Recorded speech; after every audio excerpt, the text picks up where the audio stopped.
Why you must murder your cheap mindset. What do I mean by a cheap mindset?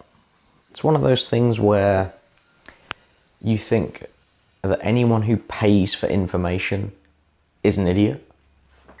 Anyone who pays for information is a sucker, so to say. They're getting conned. You have this zero-sum view of any financial transaction. In other words, someone has to lose every time. If you pay for information, you have lost and the person who is receiving the money has won.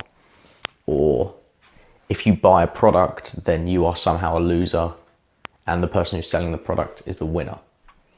Whereas the opposite would be this abundance mindset where it's a win-win situation every time, where if you buy a product, then you get some value and the product creator or the seller gets compensated with money. So why is a cheap mindset a bad thing to have, especially in Kindle Publishing or any kind of online business, to be honest? Because you will attract what you are as opposed to who you want to attract. So if you've got a cheap mindset and you would go into business from this scarcity, someone has to lose point of view, those are the kind of customers that you will get. And believe me, they're not the best customers. They're not the ones who are going to give you raving testimonials. They're not the ones who are going to leave 5-star reviews on your book. They're going to be the ones that buy a book, for example, and then read the book looking for any excuse to be annoyed and to leave a bad review. They won't refund the product just because on Kindle it's quite hard to actually refund books. In fact, I don't actually know how to do it. And to be honest, neither do your customers.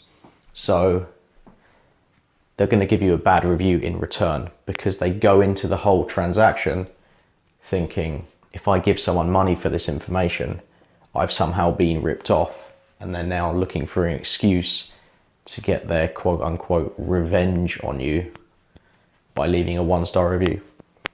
If you sell information products on the internet and you have a cheap mindset, you go into something with the view of, how can I get this done as cheaply as possible? You will have cheap customers, you will get a ton of refunds. Whereas instead, if you go into it with a mindset of, how can I provide all this value for people? Even if you yourself have to then spend additional money, maybe on producing high quality videos or spending money on additional training for yourself in order to give your customers a better experience, then you're going to attract better customers.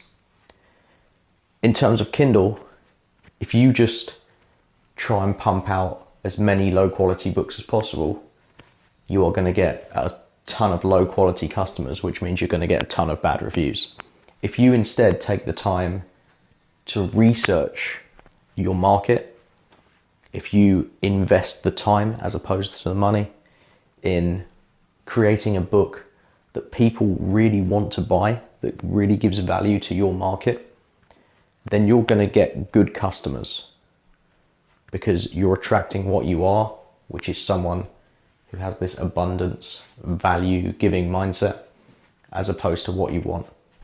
And so in terms of long-term Kindle publishing, you want these abundance mindset customers because they are the type of people who are going to buy multiple books from you. They are the type of people that if you promote an affiliate product in your emails, for example, they will buy that product even if they didn't have that much interest in it beforehand, because they believe in you and they believe in what you are offering.